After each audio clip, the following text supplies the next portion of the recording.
Uma família equilibrada, eu acho que ela tem uma comunicação saudável.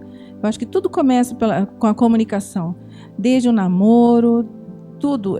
O namoro começa com o olhar, depois o toque físico, e daí vem as falas e vem os encontros.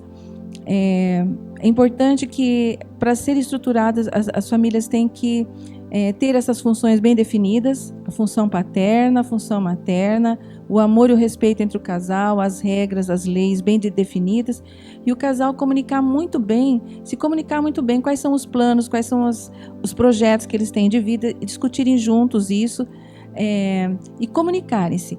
Uma coisa que dificulta, uma coisa que é bastante séria e que adoece bastante um relacionamento é a zona de silêncio. Quando um casal se fecha, ele se fecha, ela se fecha também, eles não se falam, não resolvem a situação e não se resolvem.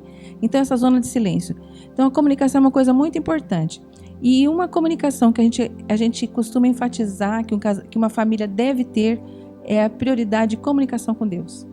Primeira coisa que o casal deve fazer todas as manhãs e na medida do possível, durante o dia, os horários que puderem, estarem juntos em oração, pedindo orientação divina, buscando livros que falem sobre relacionamento, livros dentro da nossa filosofia cristã, que façam boas orientações, e que os pais saibam se comunicar entre si, porque essa comunicação desequilibrada que a gente vê, onde o pai grita, a mãe grita, o filho grita, vira aquela confusão. Então, é um mau testemunho, acaba desestruturando os filhos que estão ali presenciando aquela situação.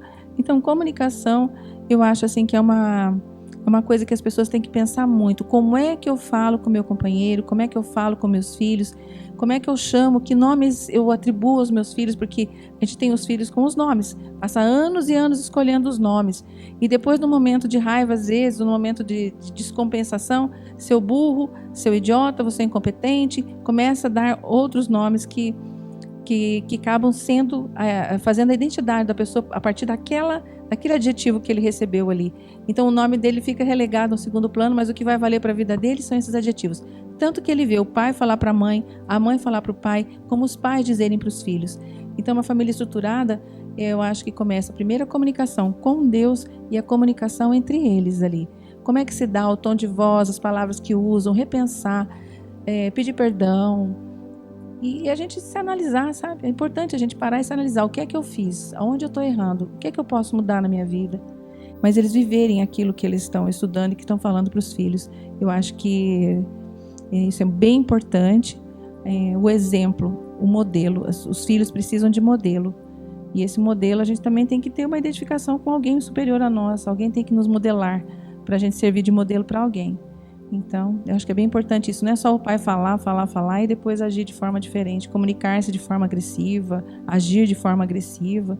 A mãe também, a gente fala de pai, mas tem muita mãe agressiva também. Então, é esse equilíbrio de como dizer, como falar, que tom de voz usar, mas que exemplo dar para os nossos filhos através daquilo que nós falamos, Falamos uma coisa, pregamos, ensinamos, e como é que nós vivemos isso.